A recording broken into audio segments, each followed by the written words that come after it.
Friends, please subscribe my channel Swapnanand vlogs.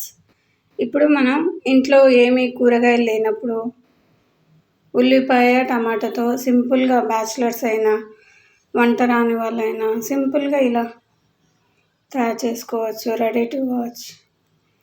పోపు గింజలు తగినంత, పసుపు, అల్లం వెల్లుల్లి పేస్టు,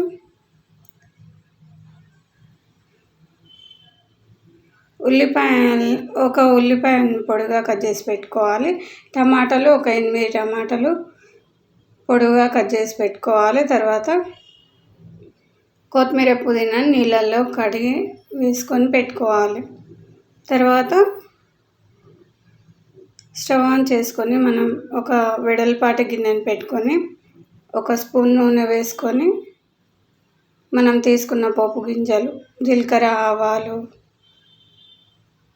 మినపప్పు, పొట్టు మినపప్పు అన్నీ చిన్న చిన్న స్పూన్ తోటి ఒక్కొక్క స్పూను వేసుకొని అన్నిటిని కలుపుకొని కొంచెం కలర్ వచ్చిన తర్వాత సన్నగా పొడిగా కట్ చేసుకున్న ఉల్లిపాయలను వేసుకొని, ఒకటి పెద్ద సైజు ఉల్లిపాయను సన్నగా పొడిగా కట్ చేసుకున్న ఉల్లిపాయలను, ఒక 4 పచ్చిమిర్చిని పొడిగా కట్ చేసుకొని పెట్టుకున్న పచ్చిమిర్చిని కూడా వేసుకొని ఇలా కొంచెం కలర్ వచ్చే వరకు ఫ్రై చేసుకోవాలి. వేసుకొని ఆ గిన్నెలో తర్వాత మనం నీళ్ళలో కడిగి పెట్టుకున్న పుదీనా, కొత్తిమీర కూడా వేసుకోవాలి. ముందుగా ఎందుకు వేసాము అంటే తర్వాత వేస్తే పుదీనా ఫ్లేవర్ అనేది టమాటా ఉల్లిపాయకి అంతగా పట్టదు కాబట్టి ఇప్పుడు ముందుగానే వేస్తున్నాను. మీరు ఒకవేళ ఇష్టం లేదు పుదీనా కొత్తిమీర అనుకుంటే తర్వాత లాస్ట్లో అంతా కూర రెడీ అయిన తర్వాత కూడా వేసుకోవచ్చు. తర్వాత టమాటాలను ఇలా పొడిగా కట్ చేసుకున్న టమాటాలను కూడా వేసుకొని కలుపుకోవాలి.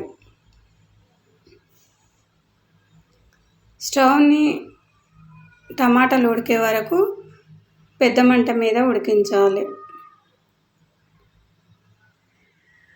తర్వాత 1 స్పూన్ పసుపు కూడా వేసుకోవాలి.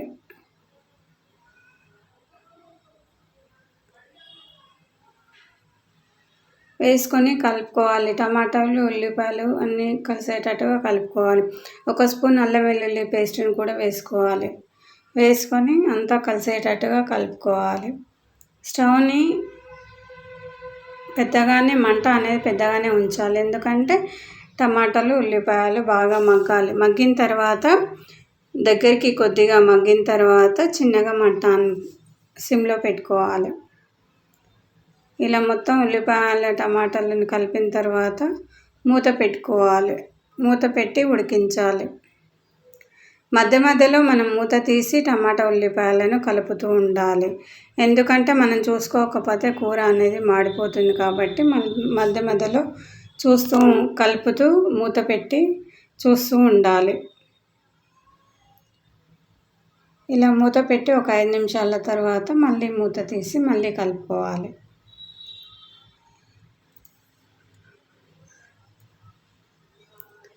చాలా చాలా టేస్టీగా ఉంటాయి ఉల్లిపాయలు, టమాటాలు. ఎప్పుడైనా ఏం కూర చేయాలని తోచనప్పుడు సింపుల్గా ఇలా టమాటా ఉల్లిపాయ కర్రీని ఈజీగా దోశ, ఇడ్లీ, వడ, అన్నంలోకి, చపాతీలోకి, పూరీలోకి అన్నిటిలోకి చాలా చాలా బాగుంటుంది.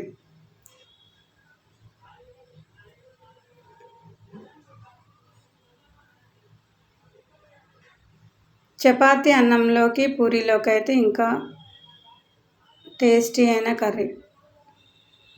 తర్వాత ఉల్లిపాయలు మగ్గిన తర్వాత మూత తీసి 3 స్పూన్ల కారం, 2.5 స్పూన్ల ఉప్పు వేసి కలుపుకోవాలి.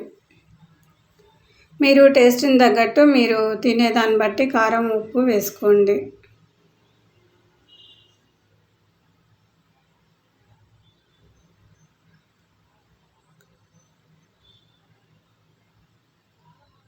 ఎందుకంటే కొంతమంది కారంగా ఇష్టంగా తింటారు, కొంతమంది కొద్దిగా చప్పగా తింటారు కాబట్టి కారం, ఉప్పు అనేది చూసుకొని వేసుకోండి. తర్వాత 1 స్పూన్ కొబ్బరి పొడి కూడా వేసాను.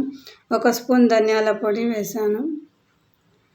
తర్వాత మొత్తం కలిసేటట్టుగా టమాటా ఉల్లిపాయలు కలిసేటట్టుగా కలుపుకొని మూత పెట్టి 5 నిమిషాలు మగ్గనివ్వాలి. ఇప్పుడు స్టవ్ అనేది సిమ్లో ఉంచి ఇలా దగ్గరికి ఉడికే వరకు ఉడికిన తర్వాత స్టవ్ ఆఫ్ చేసుకొని మూత తీసి సర్వ్ చేసుకుంటే రెడీ టు టమాటా ఉల్లిపాయ కర్రీ. చాలా చాలా టేస్టీగా ఉంటుంది.